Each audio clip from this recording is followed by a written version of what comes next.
thinking of you first during this time, and we are here to support you. We have a lot to cover in today's 30 minutes, so thank you for all your questions. Please keep reaching out to us. We have provided links in the description below to make it easier to reach us. Recently, 3 very large pieces of legislation have passed through Congress and been signed into law, all helping our country respond to the ongoing COVID-19 crisis. We anticipate a 4th measure in the coming weeks, and the CLA family will be keeping you updated and informed about the contents as we learn more. On Tuesday, we started unpacking the CARES Act from a tax and lending perspective on the live stream. And for the first few minutes of our session today, we've brought back Leslie Boyd to recap some of the key points from that session. Thanks for coming back, Leslie. Thank you so much for having me back. We had thousands of questions from Tuesday, and they are still coming in.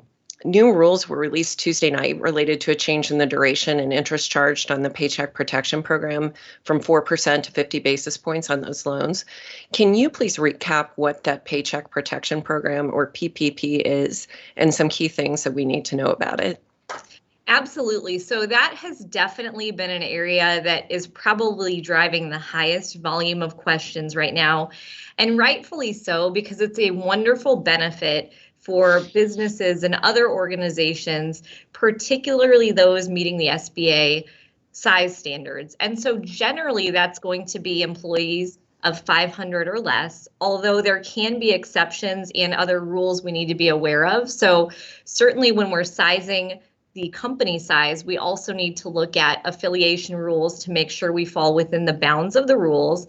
And then in addition to that, you also need to be careful because there are certain industries that may allow you to go above the 500 employee threshold. So we certainly need to be cognizant of that. Saying all that, though, really the whole background of this program is it is a loan that can be forgivable if certain guidelines are met. So the loan is sized by looking at your prior year average monthly payroll and taking 2.5 times that amount. And then once you get the loan originated, you have an 8-week period to spend those funds for qualifying purposes. And those qualifying purposes are your payroll costs, your rent costs, your mortgage costs, and your utility costs. So it's a fantastic program if you qualify. And further, those costs, once that loan is forgiven, those proceeds also aren't taxed. So it's a wonderful benefit. Now, as we've been navigating all these rules, you can imagine we continue to learn more every day because we keep getting more guidance and we keep getting new questions.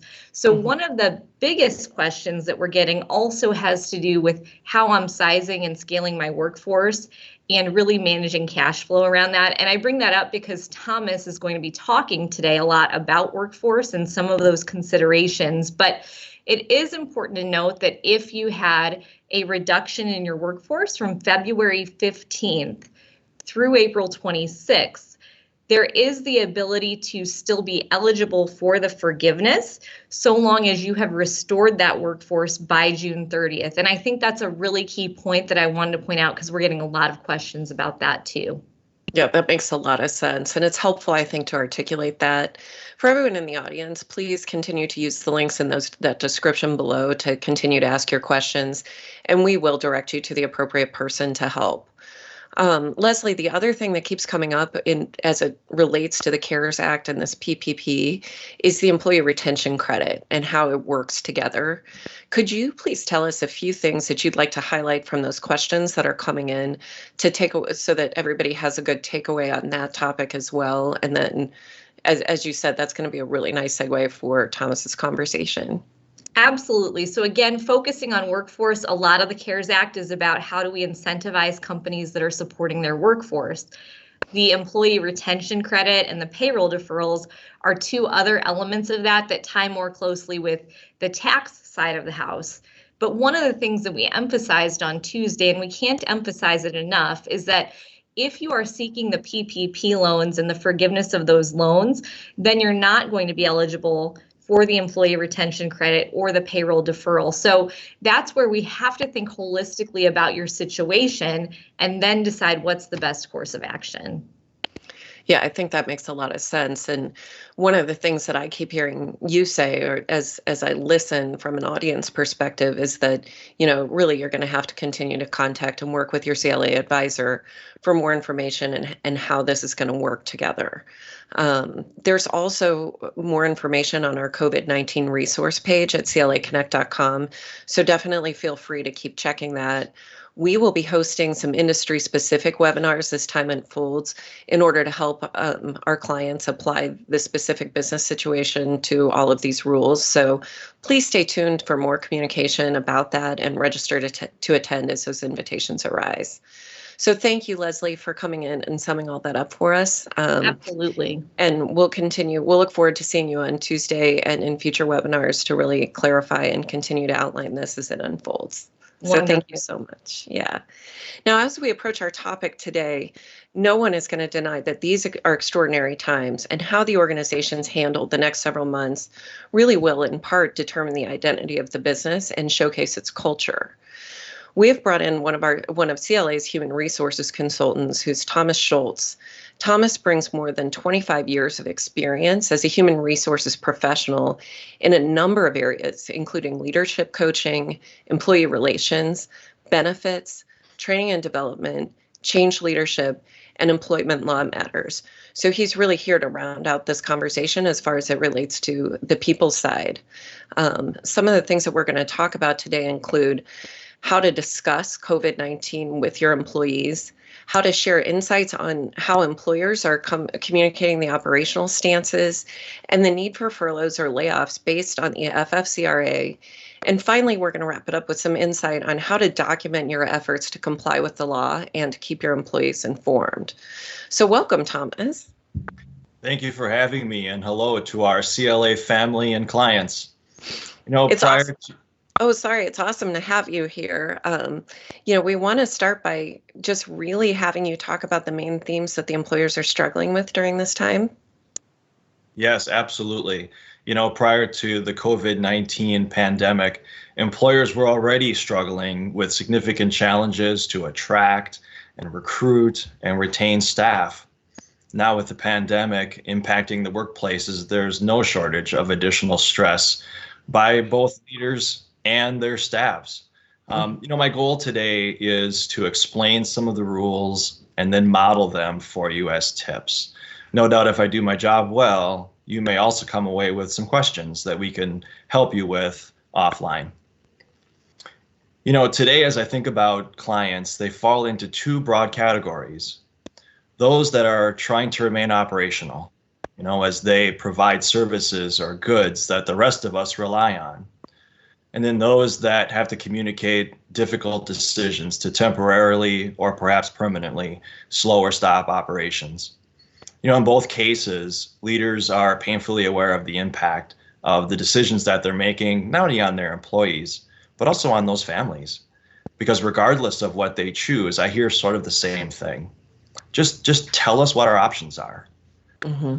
So, as we talk the rest of this time here together, I guess I'd like folks that are viewing this to kind of keep that in mind. In many cases, you can address people's needs by just making sure they understand what their options are. Absolutely. And I think that makes a lot of sense.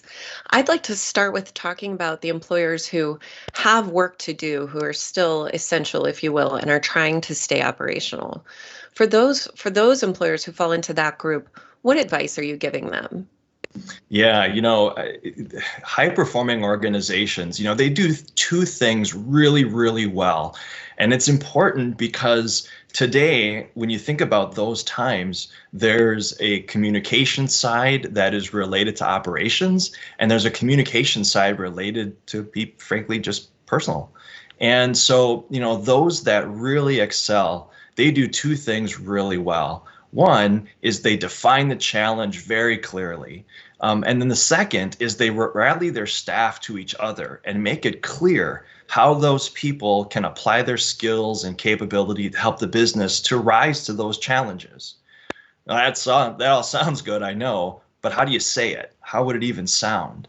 So, it might sound something like this. Our company has an important role to play during these difficult times. Our customers or clients or members, they know we're under pressure and they rely on us to deliver the products or the services who define who we are as an organization.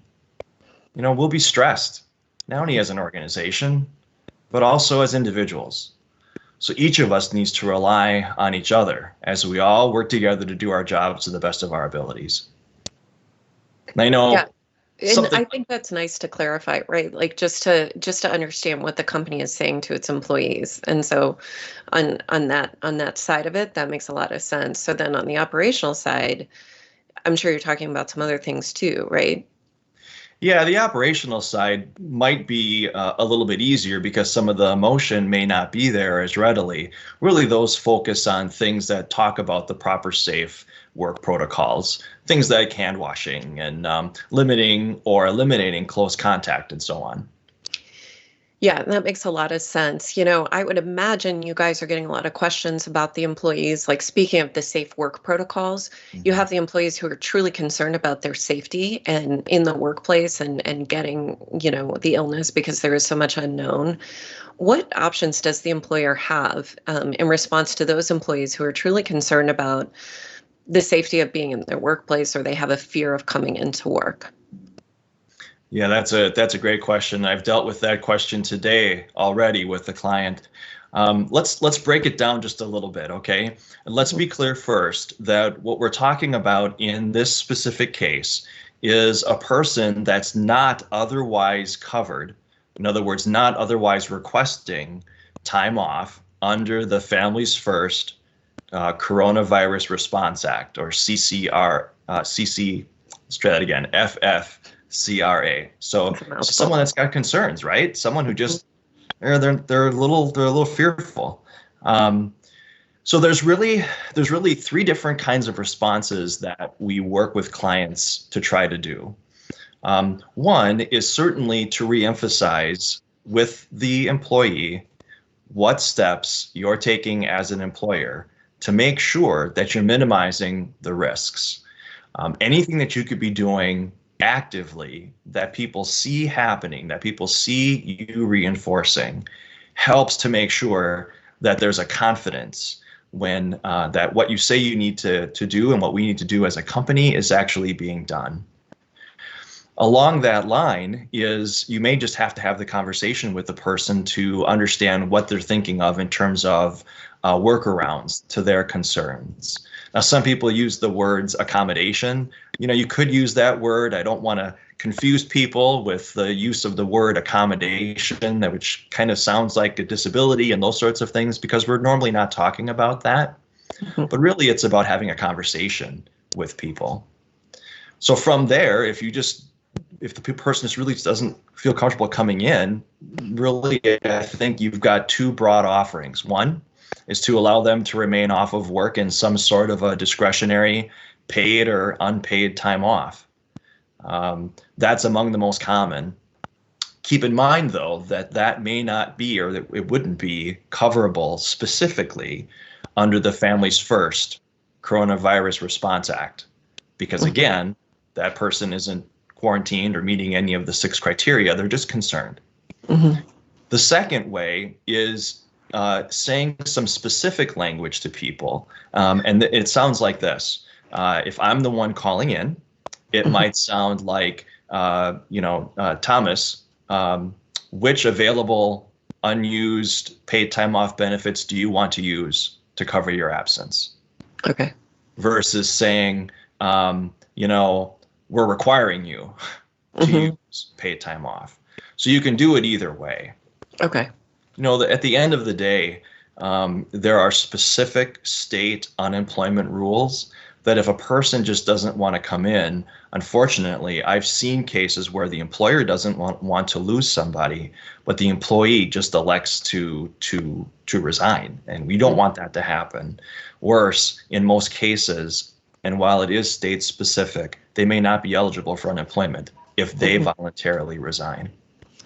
Well, and so you bring up unemployment. And so as we have employers, trying to decide, or organizations trying to decide whether to have their staff apply for unemployment, what are some of the things that they need to be keeping in mind as they talk about that with their staff? Yeah.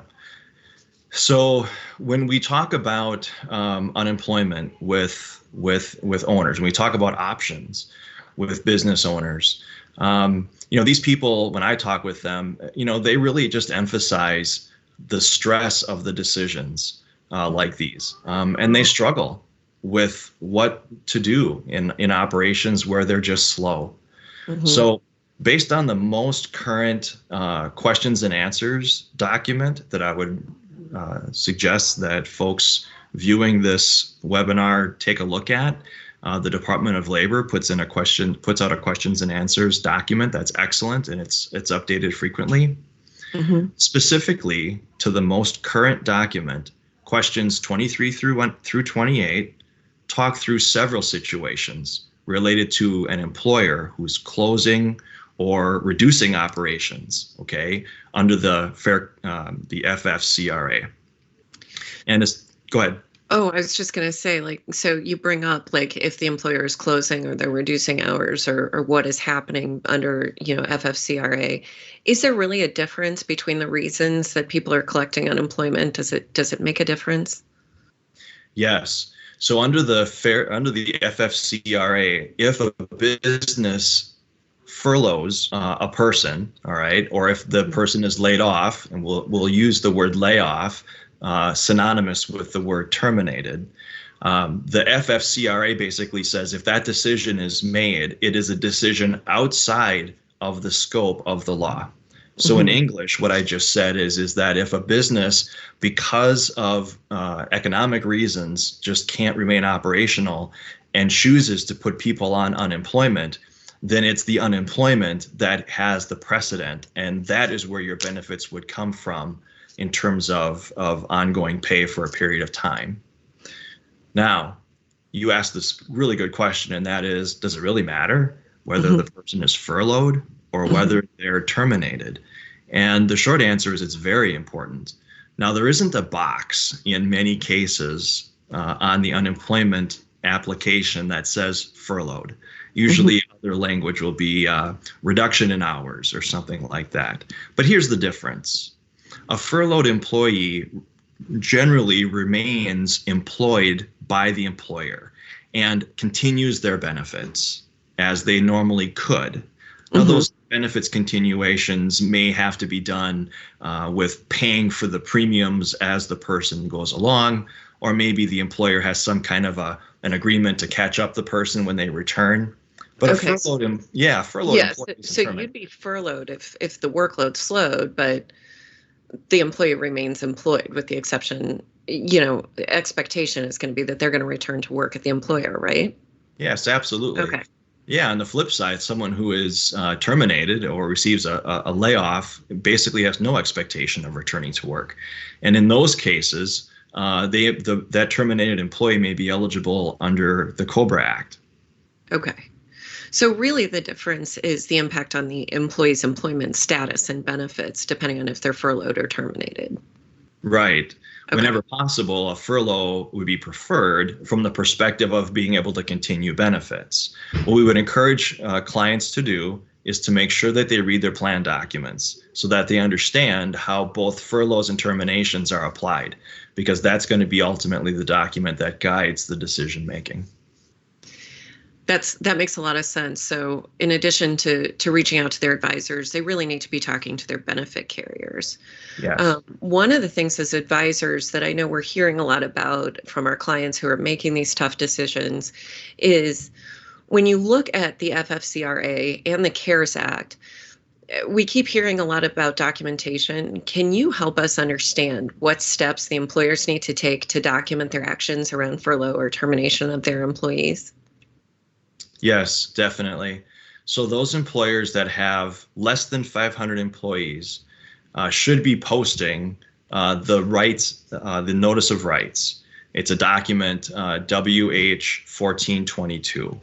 Now, some of this poster that I'm referencing, it helps to give an overview of what the Families First Coronavirus Response Act requires.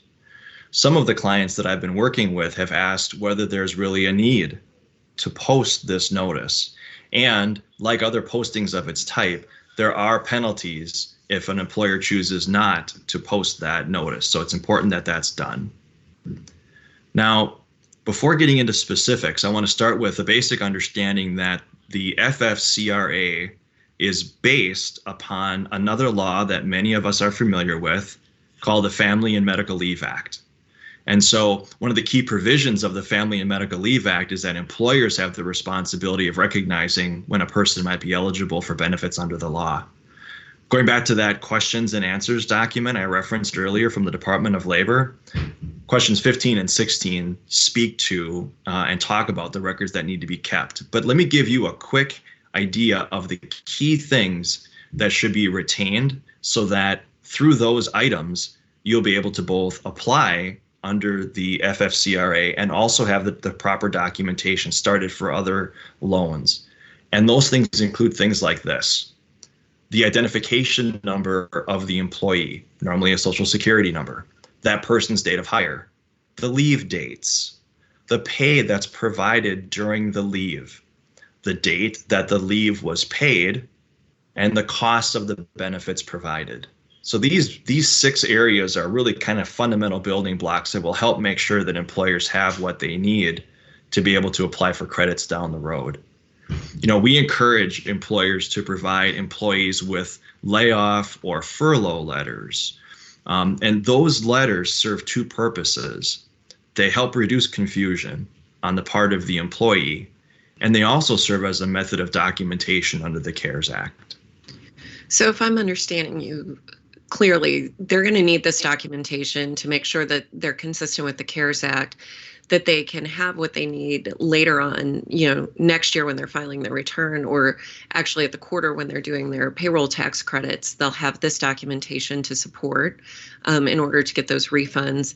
And what I really hear you say is that the clear and consistent documentation is going to be necessary, and that's what we'd expect or would want to advise our clients across all pools, just to keep that documentation clear and consistent on those 6 points.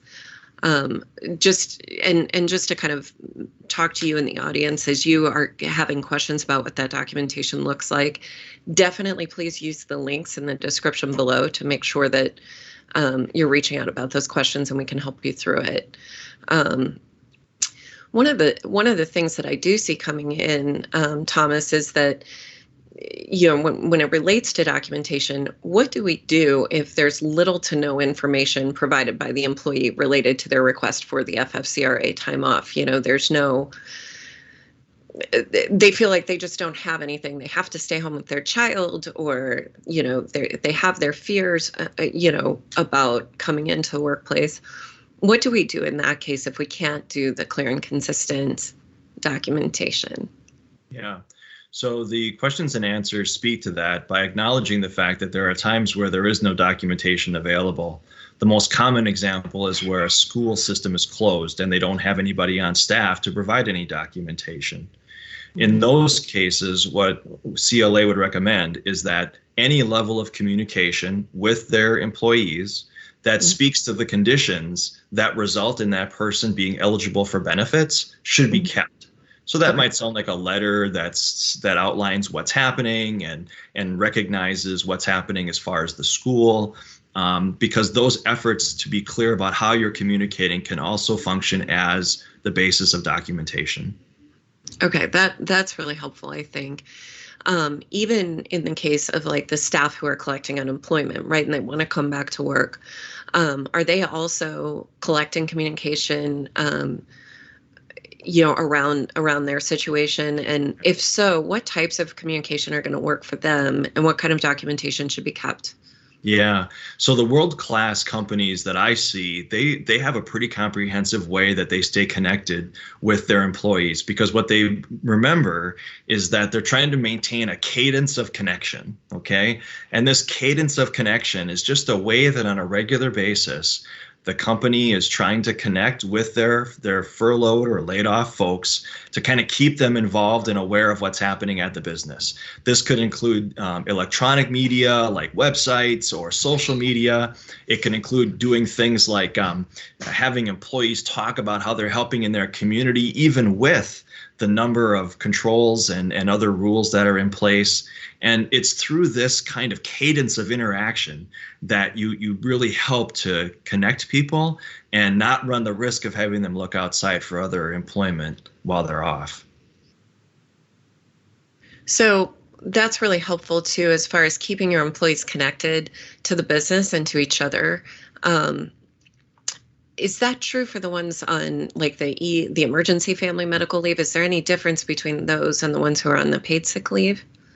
Yeah, I would say no. And the reason why is because, what you're trying to do is you're trying to make sure that there's that connection. And we use words like engagement and that sort of thing. People are familiar with those words. To some extent, those words even become a little cliche, engagement.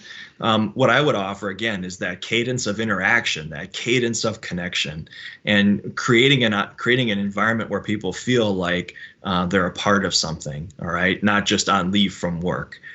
Sometimes, to give you an example, those companies where they think to themselves, oh, there's nothing new to say, well, maybe that's what you have to say, because that level of communication just serves as a, hey, we're not forgetting about you. Okay, so just the consistency, right? Like we're wishing everyone good health. We're looking forward to getting back to normal. And then obviously following all of those guidelines that you mentioned as far as posting, the appropriate signs in the workplace, making sure that, for those who you are looking to claim the payroll credits for under the FFCRA, you're having the documentation that you need. And then for the ones who stay employed, that you're managing the process from a retention perspective so that you can be eligible for those credits too. It really sounds like, if from what I'm hearing from you, the really big thing that we're all coming back to is, the leadership in the time of crisis, giving your people confidence, making sure you have that clear and consistent documentation, and creating control just in your reaction. Is that a fair summary? Yes, it really is. At the end of the day, when those people do that, the connection and the reinforcement is there. And I'm really proud of the numerous clients that have reached out to CLA, me specifically, because there's a lot of different ways we can help to reduce stress on how to communicate, because we've got the experience to help develop some of that for them. That's awesome. Well, thank you, Thomas, for that guidance through these extremely challenging people issues during this time. Leslie, thank you for joining us and recapping everything related to some of our conversation, not everything, but a lot of the keys related to our conversation around the PPP and the employee retention credit. I think our employers can really help manage their organizational culture and support their employees through these times, using a lot of this information that we've provided in the live stream. To our audience, thank you for the active chat. We will be getting back to you with answers to your questions in the coming days. Please also continue to reach out to us with using the links in the dialog box below the presenters in the session. And also, please stay tuned to our COVID-19 resource page on claconnect.com for updates and more information related to this. Our next live streams will continue Tuesday and Thursday of next week. And also, please look for webinar invitations from your specialized industry leaders on specific applications of these laws to you. If you have any other questions related to this live stream, again, please use the links in the description box. We look forward to working with you soon. And from our CLA family to yours, please stay safe and healthy.